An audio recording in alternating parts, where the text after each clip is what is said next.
ഇന്ന് 2 തരം കപ്പയുടെ റെസിപ്പി നല്ലൊരു മീൻ കറി നമുക്ക് കാണാം.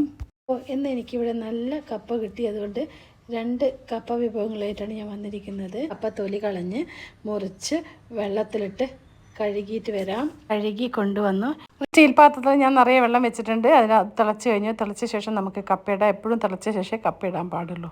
കപ്പയെല്ലാം ഇട്ട ശേഷം നന്നായിട്ട് ഇളക്കിയ ശേഷം മൂടി വയ്ക്കാതെ വേവിക്കണം.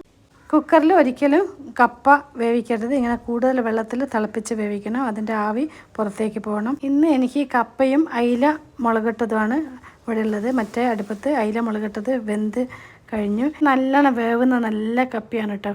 പൊടി പോലെ ആവുന്ന കപ്പയാണ്. ഇതിൻ്റെ അകത്തുള്ള വെള്ളം മുഴുവൻ ഊറ്റിക്കളയണം. ഞാൻ ഒരു അരിപ്പയിലേക്ക് ഒഴിച്ച് മുഴുവൻ വെള്ളം കളഞ്ഞു. നമ്മൾ ഉണ്ടാക്കുമ്പോൾ കുറച്ചുകൂടി വെള്ളം ഒഴിച്ചിട്ട് വേണം ഉണ്ടാക്കാൻ.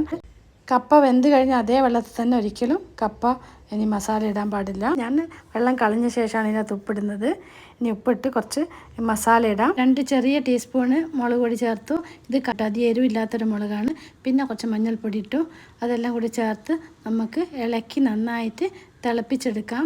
പിന്നെ കുറച്ച് കറിവേപ്പിലയും കൂടി അതിൻ്റെ അകത്തിട്ട് നന്നായിട്ട് ഇളക്കി യോജിപ്പിക്കാം. പിന്നെ കുറച്ച് വെളുത്തുള്ളി ചതച്ചിട്ട് നമുക്ക് കപ്പ കഴിക്കുമ്പോൾ ഗ്യാസ് പ്രോബ്ലം ഇല്ലാതിരിക്കാനാണ് ഞാൻ കപ്പയിൽ എപ്പോഴും വെളുത്തുള്ളി ചേർക്കുന്നത്. മസാലയൊക്കെ പിടിച്ച് നന്നായിട്ട് വെന്ത് കിട്ടിയിട്ടുണ്ട്. നമുക്ക് നന്നായിട്ട് ഉടച്ചെടുക്കാം. കഷ്ണങ്ങളില്ലാതെ ഇങ്ങനെ ഉടച്ചെടുക്കുന്നതാണ് കേട്ടോ ടേസ്റ്റ്.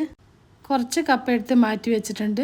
മസാലയൊന്നും ഇല്ലാതെയൊക്കെ ഉണ്ടാക്കുന്ന ഒരു റെസിപ്പിക്ക് വേണ്ടിയാണ്. ആദ്യം നമുക്ക് കടുക് പൊട്ടിച്ച് മസാലയുള്ള റെസിപ്പി ഉണ്ടാക്കാം. വെളിച്ചെണ്ണ ഒഴിച്ച് കടുക് ഇട്ടു. നമുക്ക് വേണമെങ്കിൽ 2 വറ്റൽമുളകും കൂടി ഇടാം. ഞാനത് ഇട്ടിട്ടില്ല. ഇത് മീൻകറിയും കൂട്ടി കഴിക്കുന്നതുകൊണ്ടാണ് വറ്റൽമുളക് ഇടാതെ താളിച്ചത്. അങ്ങനെ കടുക് താളിച്ചതിനകത്ത് കപ്പയിട്ട് നന്നായിട്ട് ഇളക്കി യോജിപ്പിച്ച് ഉടച്ചെടുത്തു. ഇനി നമുക്കിത് മീൻകറിയും കൂട്ടി കഴിക്കാൻ നല്ല ടേസ്റ്റാണ്. എന്താ അടിപൊളി ടേസ്റ്റ് എന്നറിയാം. അങ്ങനെ ഒരു കപ്പപ്പുഴുക്കും മീൻകറിയും റെഡിയായി. അടുത്ത റെസിപ്പിക്ക് വേണ്ടി നമുക്ക് കുറച്ച് തേങ്ങ, ചെറിയ ഉള്ളി, വെളുത്തുള്ളി, ഇഞ്ചി, പച്ചമുളക്, കറിവേപ്പില എല്ലാം ഇട്ടിട്ട് നമുക്ക് ഒന്ന് ചതച്ചിട്ട് വരാം. ചമ്മന്തി രൂപത്തിൽ ഒന്ന് ചതച്ചെടുത്താൽ മതി കേട്ടോ. എല്ലാം കൂടി ചതച്ച് വന്നു. ഇനി ഒരു ചീനച്ചട്ടി സ്റ്റൗവിൽ വെച്ച് അതിൽ വെളിച്ചെണ്ണ ഒഴിച്ച് കടുകിട്ട് പൊട്ടിയ ശേഷം പുഴുങ്ങി വെച്ച കപ്പ അതിലേക്കിടാം. കുറച്ച് വെള്ളം കൂടി ചേർക്കാം കേട്ടോ. കുറച്ച് ലൂസായിട്ട് വേണമെങ്കിൽ വെള്ളം ചേർക്കാം. ഉപ്പ് ഇതിനകത്ത് ഇടാം. ഉപ്പ് ആദ്യം ചേർത്ത് വേണേൽ വാർക്കാം. ഞാൻ വാർക്കുന്ന സമയത്ത് ഉപ്പിടാത്ത കാരണമാണ് ഇപ്പോൾ ഉപ്പിടുന്നത്.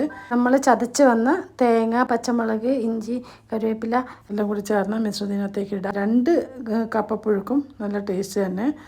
ഇത് കറിയില്ലാതെയും കഴിക്കാം. തേങ്ങയുടെയും ഉള്ളിയുടെയും കറിവേപ്പിലേൻ്റെയും പച്ചമുളകിൻ്റെയും ഒക്കെ ടേസ്റ്റ് ഉണ്ടാവും. പുതുതായിട്ട് കുക്കിംഗ് പഠിക്കുന്നവർക്കുള്ള ഒരു റെസിപ്പിയാണ്. കപ്പ ഉണ്ടാക്കാൻ അറിയാത്തവർ എന്നോട് ചോദിച്ചിട്ടുണ്ടായിരുന്നു. ചാനൽ സപ്പോർട്ട് ചെയ്യാൻ മറക്കല്ലേ.